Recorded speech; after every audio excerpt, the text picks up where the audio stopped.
Pudding খেতে কার না ভালো লাগে, ছোট বড় সবাই কিন্তু পুডিং অনেক পছন্দ করে, সেজন্য আমরা পুডিংটা বানাইলাম। আসসালামু আলাইকুম, সবাই কেমন আছেন? সবাইকে এমডি মাইনুদ্দিন পেজের পক্ষ থেকে জানাই আন্তরিক শুভেচ্ছা ও অভিনন্দন। আজকে নতুন একটা ব্লগ নিয়ে চলে আসলাম। পুডিং রান্না করব, পুডিং বানাবো। পুডিং কিভাবে বানায় আমরা অবশ্যই আপনাদের সাথে শেয়ার করবো, আর আপনারা আমার সাথে থাকবেন, পুরো ভিডিওটা কন্টিনিউ করবেন এবং পুরো ভিডিওটা না টেনে পুরো ভিডিওটা দেখবেন। যদি ভালো লাগে অবশ্যই লাইক কমেন্ট শেয়ার করবেন, এবং যারা আমার ইউটিউব চ্যানেল থেকে দেখছেন অবশ্যই ভালো লাগলে আমার চ্যানেলটি সাবস্ক্রাইব করে দিবেন এবং পাশে থাকা বেল বাটনটি ওপেন করে দিবেন। আমি সাথে কিছু দুধ নিলাম, দুধের সাথে চিনি দিলাম এবং সাথে দুটো ডিম দিলাম।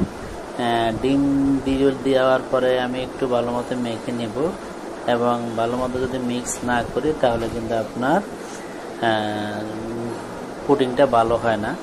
যাক, এবার আমি পুডিংটা মিক্স করে নেব। মিক্স করে আপনাদের সাথে একটু কথা বলি। আপনারা অবশ্যই আমার ভিডিওগুলো দেখবেন, আপনাদের জন্য কষ্ট করে ভিডিওগুলো বানানো। আসলে যদি আপনারা না দেখেন তাহলে পুরো ভিডিও বানানোটাই বৃথা। তারপরে আমার আশাবাদ আপনাদের ভালোবাসা এ পর্যন্ত আসছে, ইনশাল্লাহ আপনারা আমাকে মাছ করতে ছেড়ে যাবেন না। আমার আপনাদের কাছে বিশ্বাস আছে, সেজন্যই আপনাদের জন্য আরও ভিডিও বানালাম। অবশ্যই আপনার ভিডিওগুলো দেখবেন, দেখে ভালো লাগলে লাইক কমেন্ট শেয়ার করবেন। আমি ভালো মতো মিক্স করে নিচ্ছি। মিক্স করা আমার শেষ। এখন আমি কিছু চিনি চুলাতে দিব, এগুলাকে ভালো মতো লাল লাল একটু কালার করব। কালার করার পরে আমি দেখেন আমি কালার করতেছি। অলরেডি আমার একটু কালার আসছে, আরও কালার হচ্ছে। দেখেন এখন আমি এটাকে একটু ঠান্ডা করব। ঠান্ডা করার জন্য একটা পাত্রে রাখবো। পাত্রে থেকে যে আমি দেখেন কত সুন্দর কালার হয়েছে আমার চিনিগুলার। এখন আমি ওই যে মিক্স করা দুধ এবং ডিম যেগুলো রাখছি এগুলো এখন দিয়ে দিব। হ্যাঁ, আমি দেখছি আমি একটা বাটিতে, যে বাটিটা বানাইছি এটা হলো মিডিয়াম একটা বাটি। আপনার আর চাইলে আপনারা আরো বড় বানাতে পারেন, কিন্তু আমার যতটুকু দরকার আমি অতটুকুই নিলাম। এখন আমি চুলোতে দিয়ে দিলাম, কড়াইয়ের মধ্যে দিয়ে দিলাম। কড়াইয়ের মধ্যে পানি রেখে পানির উপরে আমার বাটিটা দিয়ে দিলাম। এখন আমি একটু ডেকে দিব। কিছুক্ষণ পর আবার আসতেছি আপনাদের কাছে। আর অবশ্যই যারা এখনো আমার পেজটা ফলো করেন নাই অবশ্যই ফলো দিয়ে আমার পাশে থাকবেন।